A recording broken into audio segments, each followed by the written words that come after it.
Most people think they know what to expect on a Carnival cruise. Buffets, shows, a few drinks by the pool. Same as always, right? Not anymore. Because right now, across Carnival ships, things are changing, and a lot of passengers are only finding out once they're already on board. We're talking stricter rule enforcement, new charges quietly appearing, perks getting harder to unlock, and small changes that don't sound like much at first, but start adding up fast. Some of these changes are official, others, not so much. But together, they're completely changing how a Carnival cruise feels in 2026. And the wild part is, most people don't hear about any of this until it's too late. So, in this video, we're going through the real changes happening on Carnival cruises right now, the ones passengers are actually talking about, so you know exactly what to expect before you step on board. And trust me, a couple of these are catching even experienced cruisers off guard. Number 1, the Cheers package crackdown is getting real now. If you've cruised with Carnival Cruise Line before, you've probably heard the rule. The Cheers drink package is for one person, no sharing. But for a long time, a lot of people treated that more like a guideline than something that was actually enforced. That's what's changing. Right now, across multiple Carnival sailings, passengers are saying the crackdown is very real and much more noticeable than before. We're talking bartenders watching more closely, staff paying attention to who's ordering, and situations where people are actually being warned on the spot. In some cases, drinks have been refused. In others, the package has been flagged entirely. And this isn't just happening in one bar or one ship, it's being talked about across different cruises. Because from Carnival's point of view, it makes sense. If 2 or 3 people are sharing one package, that's a big loss in revenue. So instead of letting it slide like it may have in the past, enforcement now feels a lot tighter. And here's where people are getting caught out. It's not always obvious. You might think you're just grabbing a drink for someone, or ordering close together, or swapping occasionally. But to staff, that can look like sharing. And once you're on their radar, they tend to keep watching. So if you're planning on getting the Cheers package, the expectation now is simple. Use it exactly how it's intended, for one person only. Because this is one of those changes where passengers are realizing the rules haven't just been written, they're actually being enforced. Number 2, boarding drink rules feel inconsistent depending on the port. This is one that's catching a lot of people off guard, especially if you've cruised before and think you already know the rules. Because on paper, Carnival Cruise Line has a clear policy. You're allowed to bring a limited amount of non-alcoholic drinks on board. Things like cans of soda or bottled water, and in some cases, a bottle of wine per adult. Simple enough, right? That's what most people expect. But what's happening now is where things get confusing. Passengers are reporting completely different experiences depending on the port they're sailing from. At one port, security barely checks. Everything goes through without an issue. At another, bags are being opened, counted, and sometimes items are taken away on the spot. Same cruise line, same rules, totally different outcome. And that's where the frustration is coming from. Because you can follow the guidelines exactly and still end up having items confiscated or being told something isn't allowed when it was on your last cruise. Some people are even saying it comes down to how strict the staff are on the day. So, what does that mean for you? It means you can't rely on what happened last time, and you definitely can't assume every port will treat the rules the same way. If you're bringing drinks on board, the safest approach now is to stick very closely to the official limits and be prepared for the possibility that enforcement could be stricter than expected. Because this is one of those changes where it's not the rule itself that's new. It's how differently it's being applied. Number 3. More food items are quietly becoming paid extras. One of the biggest shifts people are starting to notice on Carnival Cruise Line isn't a big announcement. It's the small charges that keep popping up. Because for a long time, Carnival built its reputation around feeling like everything was included. You could grab a dessert, a snack, something extra during the day, and not really think twice about it. But now, passengers are noticing that some of those little extras aren't so included anymore. Certain desserts, specialty snacks, upgraded versions of things that used to feel standard. They're starting to show up with price tags. And here's the part that's catching people off guard. It's not always obvious. You'll walk up thinking it's just part of the experience, and then realize there's a charge attached. Or you'll see something that looks familiar, but now it's been shifted into a paid category. And on their own, these charges don't seem like a big deal. A few dollars here, a few dollars there, but over the course of a cruise, they start adding up fast. Especially if you're someone who likes to try a bit of everything. From Carnival's side, it's a way to keep base fares competitive while adding optional extras. But from a passenger's point of view, it can feel like the line between included and extra is slowly moving. And that's why people are talking about it, because it's not one big change you notice straight away. It's a bunch of small ones that quietly change the overall experience. Number 4, the zero-proof drink package isn't landing the way Carnival expected. On paper, this sounded like a great idea from Carnival Cruise Line. A drink package for people who don't want alcohol. Smoothies, specialty coffees, sodas, mocktails, all bundled into one price. And for some cruisers, it does make sense. But a lot of passengers are saying the value just isn't quite there. Because when you really break it down, you have to drink a lot to make it worth it. We're talking multiple specialty coffees, juices, mocktails every single day just to feel like you're getting your money's worth. And not everyone drinks like that. So what's happening is people are buying it thinking it'll be convenient.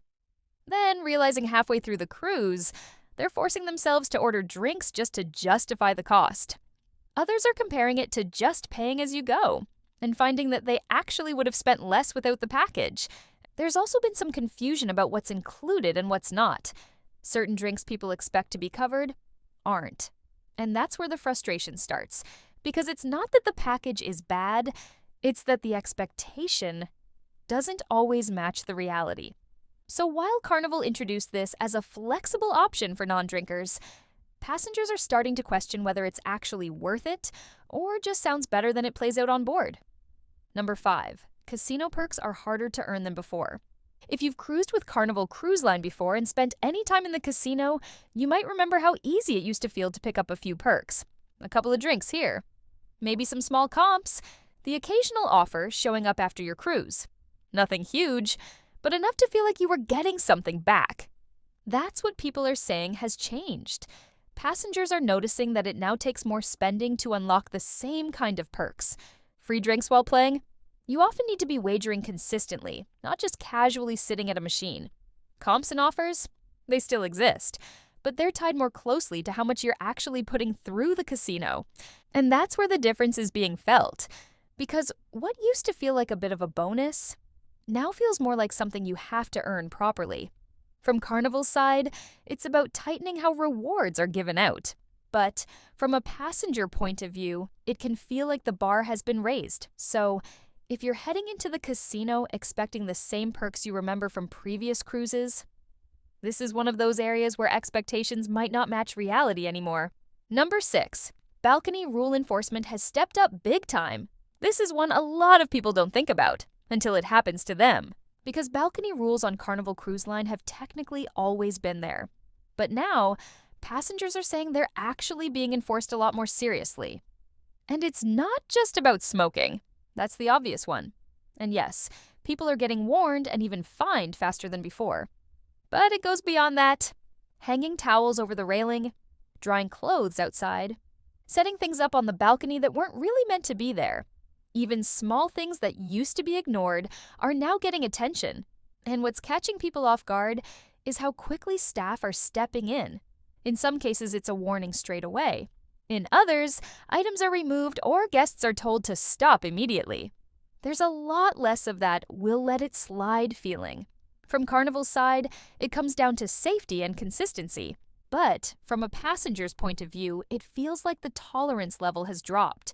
So if you're used to treating your balcony like a bit of a personal space to do what you want, that's one of the biggest mindset shifts right now. Because this is no longer something that just gets overlooked. It's something they're actively watching. Number 7, Carnival is acting faster on onboard behavior issues. This is one of those changes you don't always notice right away, but you definitely feel it. Because on Carnival Cruise Line, there's always been rules around behavior. Noise complaints, arguments, disruptive passengers. That's nothing new. What is new, according to a lot of recent cruisers, is how quickly things are now being dealt with. Situations that might have taken a while to resolve before are now getting shut down much faster. Less back and forth, less repeated warnings. And in some cases, people are being told very clearly where the line is, straight away. This includes things like loud hallway noise late at night, pool deck behavior, and issues involving groups or parties. And it's not just crew casually stepping in. Passengers are noticing a more visible, more proactive approach. From Carnival's side, it's about keeping things under control and making the experience better for everyone on board. But from a guest point of view, it can feel like the tolerance for certain behavior has dropped. So, if you're expecting the same anything goes vibe that Carnival used to be known for, that's where people are saying things feel different now. Because this is one of those shifts that's not written as a big rule change, but it's definitely changing the atmosphere on board. Number 8, the Chairhog rule exists, but still barely works. If you've ever walked onto the pool deck on a Carnival Cruise Line ship and seen rows of empty chairs covered in towels, you already know this one, because technically, Carnival does have a rule. If a chair is left unattended for a certain amount of time, crew are allowed to remove the items and free it up. Simple. Fair, in theory, but in reality, passengers are still saying the same thing. It's hit and miss. Some days crew will actually go around, tag chairs, and clear them if they've been left too long. Other days, nothing happens. And that's where the frustration comes in, because you'll see prime spots reserved for hours with no one around, while other passengers are walking around trying to find somewhere to sit. What's interesting is that the rule itself hasn't really changed.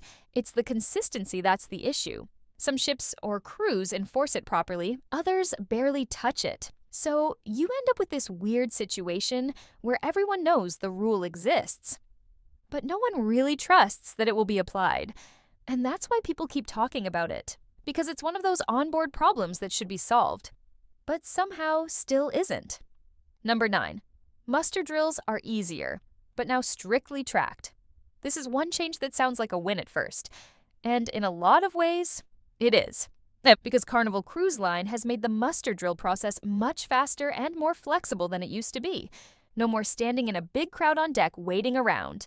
Now it's mostly done through the app, plus a quick check-in at your muster station. Simple, convenient, way less time-consuming. But here's the part people aren't expecting. It's also being tracked much more closely. Passengers are saying that if you delay it, forget it, or try to skip it altogether, you'll get reminders, then more reminders. And if it's still not done, you can be called out directly to complete it, because Carnival needs confirmation that every single person on board has done it. There's no more slipping through unnoticed. And that's where the shift is. The process feels easier, but the follow-through is stricter. So while it might seem like something you can just do later once you board, this is one of those things you're better off getting done straight away. Because this is one area where Carnival isn't being relaxed at all. They're making sure it gets done.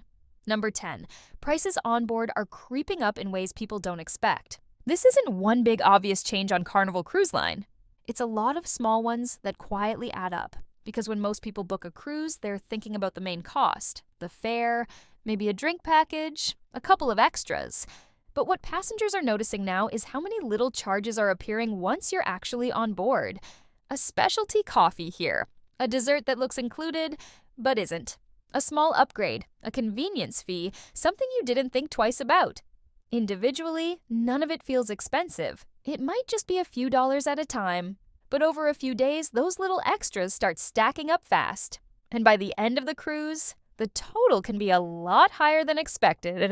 That's where people are starting to feel the difference. Because it's not like Carnival has suddenly doubled prices across the board. It's more subtle than that. They've kept the base cruise fare competitive, but shifted more of the experience into optional paid extras, so you still can cruise on a budget. But only if you're really aware of what's included and what's not, because this is one of those changes you don't fully notice until the bill starts building up. Number 11, the real change. Carnival cruises feel different now. This one's harder to explain, but it's the one people keep coming back to after sailing with Carnival Cruise Line recently. Because it's not just one rule. It's not just pricing, and it's not just enforcement. It's the combination of everything. Stricter monitoring in some areas, less flexibility in others. More things feeling like add-ons instead of included. And small changes that on their own don't seem like a big deal, but together start to shift the overall experience. That's what passengers are picking up on, especially those who have cruised with Carnival before. They're stepping on board expecting it to feel the same. And then, realizing something's just a little different, Not necessarily worse, not necessarily better, just different. From Carnival's side, it's likely about balancing costs, managing behavior, and adapting to how people travel now. But from a guest point of view, it can feel like the vibe has changed. And that's why this is the one people are really talking about. Because it's not about one specific rule you can point to. It's about the overall feeling that Carnival cruises in 2026 aren't quite the same as they used to be.